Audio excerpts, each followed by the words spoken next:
Bienvenue sur ma chaîne YouTube. L'objectif aujourd'hui sera de réaliser cette petite bordure autour des lettres avec un petit effet lumineux. Donc si vous trouvez le résultat réussi, je vous remercie de me mettre un pouce vers le haut et de me laisser un commentaire. Et n'hésitez pas également à vous abonner à ma chaîne. Chaque jour il y a une vidéo sur GIMP. Et sur ce, je vous souhaite un bon visionnage de ce tuto. Alors c'est parti, nous voici dans l'éditeur d'image GIMP. On va aller tout de suite dans le menu, on va aller dans Fichier, créer une nouvelle image. On va sélectionner comme modèle A3, on va prendre comme orientation paysage et on va cliquer sur le plus de options avancées pour remplir de la couleur d'arrière-plan. Ici la couleur blanc. On valide.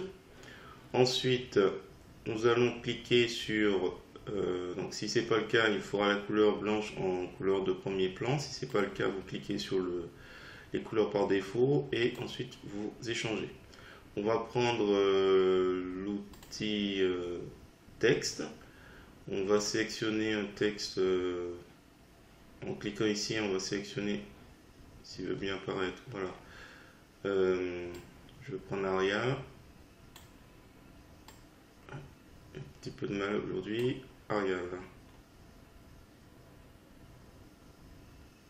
Arial Bold. Et bon, après c'est pas trop grave puisque je vais cliquer bienvenue. Je fais CTRL A pour tout sélectionner ou vous passez votre souris et on va mettre une taille beaucoup plus grande. J'aurais dû le mettre là tout de suite, bon c'est pas grave. On rectifie. Je l'agrandis comme ça. Et une fois que c'est fait, hop, à peu près à la taille qui me convient, on va faire l'écart entre les lettres, l'espacement, un petit peu d'espacement puisqu'il y aura les bordures qui vont apparaître. Et une fois qu'on est stabilisé à ce niveau, on va prendre l'outil, si tu veux bien, l'outil de mise à l'échelle. Voilà, donc dans les options de l'outil, on va s'assurer qu'on est sur calque. On va cliquer dessus. Le petit carré au milieu va permettre de me repositionner. Et en fait, l'idée, c'est de l'agrandir un petit peu plus en hauteur. Je pense que je vais juste faire comme ça. On fait valider. Donc là, c'est bon. Une fois que c'est fait, on fait un clic droit de la souris pour faire calque aux dimensions de l'image sur bienvenue. Ensuite, on va créer un nouveau calque. On va l'appeler bordure. On va le remplir de transparence ici. Valider.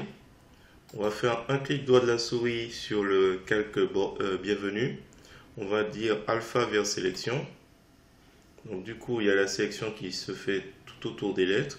Je reviens sur bordure et je vais faire édition, tracer et on va faire tracer une ligne. Je vais mettre à 20, 25, on va voir, 25, valider, enfin tracer. Voilà, du coup, ça se voit pas, mais les bordures, comme il y a bienvenue en dessous, ont été tracées. Une fois que c'est fait, on n'a plus besoin de la sélection. On fait sélection aucune. On s'assure qu'on est bien sur le calque bordure et on fait filtre, flou, flou gaussien. On va laisser les mesures par défaut, 1,5, on valide. Et ensuite, on va sur filtre, dans le menu filtre, relief. Voilà, donc je me rapproche un peu. On a nos bordures. On peut jouer peut-être un petit peu dessus ou pas. Un petit peu avec l'élévation éventuellement.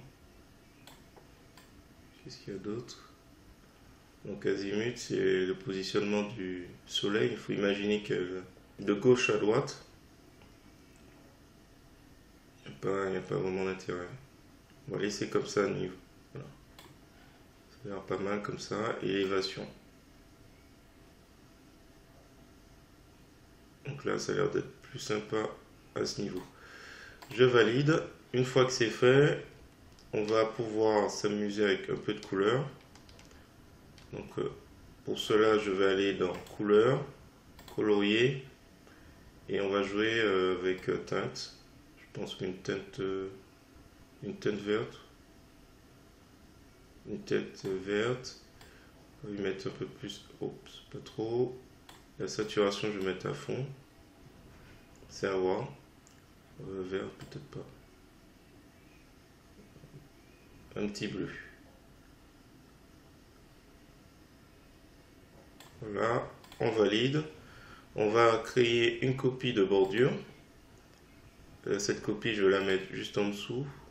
On fait filtre, flou gaussien. On va l'augmenter.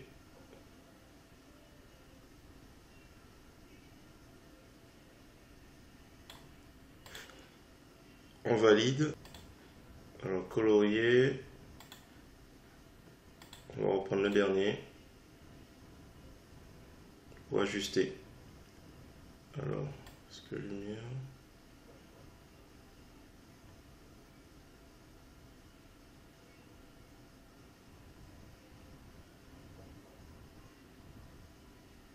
On va laisser comme ça. Voilà, je vais m'arrêter à là.